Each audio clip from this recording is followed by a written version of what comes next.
I just want to remind folks that in order to carry off something like a massive labor strike, that takes a tremendous amount of organization and buy-in from an awful lot of people, right? It's not the bus boycott, it's the bake sale, right? It requires a huge framework behind all of those people, a support network. You need strike funds. You need people who are willing to help meet the real physical needs of strikers. For how long? For how long are you, if you're somebody who is not going to be stepping out in a targeted labor strike, are you willing to give up some of your income to help pay other people's rent or mortgage? Are you willing to give up your income to buy groceries and cook food for the strikers? Are you willing to walk off the job for as long as it takes to achieve the goal? Are you willing to stop showing up to work?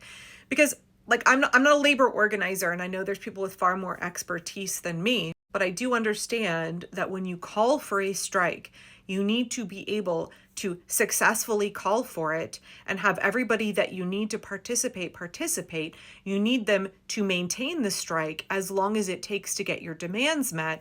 And then you need to be able to effectively call off the strike, right? Once your demands are met, you need to show the businesses or the society, etc., that you have control. Your workers are all functioning as a collective, and that when demands are met, you'll go back to work. If you can't guarantee all three of these things, you don't ask people to engage in a strike. So if we don't have the support system, the framework in place to effectively call for a strike, maintain it, and then call it off when demands are met, we're not there yet. That's why events like No King's Day are so important.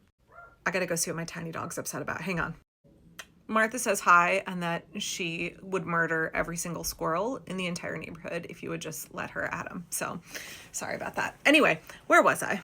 Y'all know King's Day was not pointless. It's about helping ordinary people get folded into the movement and helping them level up to bigger actions. If we want to do these bigger actions that require more support, we need more people, right?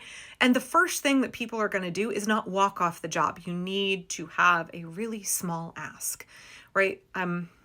I think maybe I want to make another video about this, but I think too many people on the left expect your average American who has never resisted fascism before to immediately jump to big radical actions like walking off the job or like sit-ins where they're going to get arrested. That's not most Americans, y'all, have never done this before. One, they don't know what they're doing, and they're not going to take a risk if they don't feel invested in the cause and if they don't feel supported by other people. Would you be willing to walk off the job when you don't have solidarity, cohesion, you haven't built relationships, and you don't feel supported?